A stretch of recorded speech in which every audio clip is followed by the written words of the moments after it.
The fraud and criminality that exists in this country today is unprecedented. Probably in the history of all mankind, there has never been a time when there was such fraud and corruption that permeated every single aspect of our lives and society.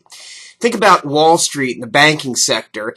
Just last week, the allegations about MF Holdings, $600 million just gone, 150,000 customer accounts frozen. What's most compelling about that is the lack of news or the lack of coverage by anyone, and that's just one example. Corzine was a former director at Goldman Sachs. But I guess the reason why it doesn't get much attention is that that's just the latest example in a long string of fraud and criminality and corruption and failures of the banking and financial system that we just have apparently become numb to. I will continue to pound on this one question, and that is, if any significant percentage of people ask to remove the cash that was allegedly in their investment accounts, their 401ks, would the financial system, the stock market, be able to turn those statements into real cash? I think any responsible and rational person would recognize that that could not happen. And so if you believe that, then you recognize that we're dealing with an absolute fiction. The same thing applies with the banking system. Assume that you have a bank account with a balance, alleged balance of $100,000, and then extrapolate that across the entire banking system. What if any significant portion of people walked up to their banks and asked to remove and turn that bank statement into actual cash? I think we all recognize that that just could not happen. It would cause absolute chaos and panic all across this country. Well, the fact of the matter is that we live in this time of extraordinary fraud and chaos because our elected and appointed leaders are corrupted at every single level, from the local level straight up to the White House. The fiction that we nursed as children and as young adults, that our democracy, our nation, our elected leaders served us, has now been diminished. And diminished is probably too weak a word. We need to understand that because our corporations own our government, our elected leaders are bought and sold. I heard a statistic that in all election campaigns, 95% of those who are elected are the person that raised the most amount of money. It gets even worse once they're in office because the bills that are passed, the legislation that is successful, is that legislation which is supported by the corporations. Now, behind me, you'll see all those law books back there. They're antiquated, they're old, and at the point in time when those books were printed, heck, maybe as even recently as the 90s, there might have been consumer protection legislation there, laws that would protect consumers and sort of even the playing field. But what's happened over, especially the last 10 years, but probably going back into 20 years, is that every one of those laws back there that existed to protect consumers has been chipped away by the corporations and the legislators that own them. It would be as if you just walked up to those law books back there, and if there was a page in there that had a protection for consumers, someone just went in and ripped it out. And successively, that's what happens in legislation. It happens with unfair and deceptive trade practices legislation, both at the federal level and at the state level. There's other legislation regarding unfair credit reporting and unfair collection practices, and all manner of consumer protection legislation. It was on the books, and in many ways it's still on the books in some cases.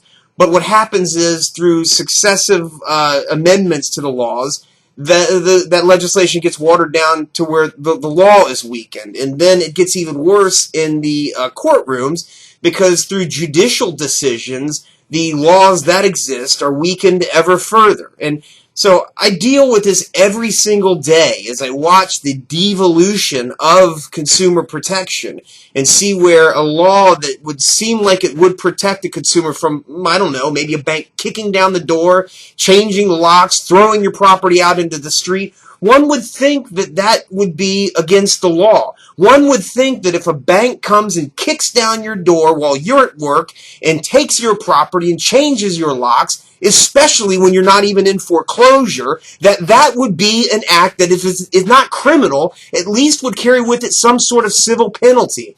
But I can tell you, fighting these kind of cases and hearing about them every single day, that the banks feel emboldened that they are allowed to do that. And they are making the case all across this country that the banks have the right to kick down your door and change the locks and take your property out with no order of the court, with no legal right to do so. And one of the things that makes me so infuriated is that when law enforcement arrives, you, the homeowner, are put in the position of having to defend that this is your home or prove that it is your home. The banks are able to show up there with no paperwork, no order of a court, no legal authority to do so, and when law enforcement arrives, you, the homeowner, are forced to prove that it's your home. We flip-flop this. It's your home. And one of the foundations of this country is that we have a right to be safe and secure in our property from unreasonable searches and seizures. And when these banks are effectively arms of the federal government, and especially when they're operating under the guise of judicial process through foreclosure, they're acting as government agents. And if our government will not stand up and protect both the court system, the federal government, and the federal courts, then who will? Because certainly local law enforcement won't do it. This is one of the reasons why that's so important to me, and the rest of this country needs to understand that we can no longer, as citizens, allow this to continue. Our courts may be content to turn a blind eye towards this. Our legislators may be content to turn a blind eye towards this. And unfortunately, some of our local law enforcement may be content to turn a blind eye towards this. But we, as consumers and citizens, can no longer permit this to be happening. We need to be reaching out. We need to be speaking to the outrage of this, and we need to rely on the last best hope, I guess, of any sort of reclamation of our rights, and that is our press. When these sorts of things happen, the gross abuses of consumer rights, we need to be reaching out to press, sharing those stories, asking our reporters to report on it, and then when they hit the internet, when they hit the blogs, share the story with the world. Put it on Facebook and on your social media, because as we've seen with the Occupy Wall Street and the Occupy movement in general, once people start to get involved at a very grassroots level, things change. I'm very, very concerned about where this country is heading right now, and frankly, I don't see much that's hopeful. But even in the face of that, it remains critically important that consumers and citizens band together to support one another in productive and constructive means. I think that if we are able to do so in the kind of organized and respectful way that much of the Occupy movement is characterized, then we may be able to take some of this back. We may be able to stand to protect us. But one thing's certain, if you don't get involved, every single one of you, in one way, no matter what it is, no matter what you do, if you don't get involved and stay involved on a daily basis, then all hope is lost. So it's up to every single one of you to find a way that you can remain involved, that you can do something to affect positive change. It may only be sending around Facebook stories. It may be sending around emails to friends and family. It may be discussing the import of these kind of stories with friends and families and those that are in your circle of influence and import. But whatever it is, you have an absolute obligation, every single citizen, every single person, to be telling the story and complaining and making sure that your voice is heard. Keep up the fight. I appreciate all your support, and I look forward to working with you.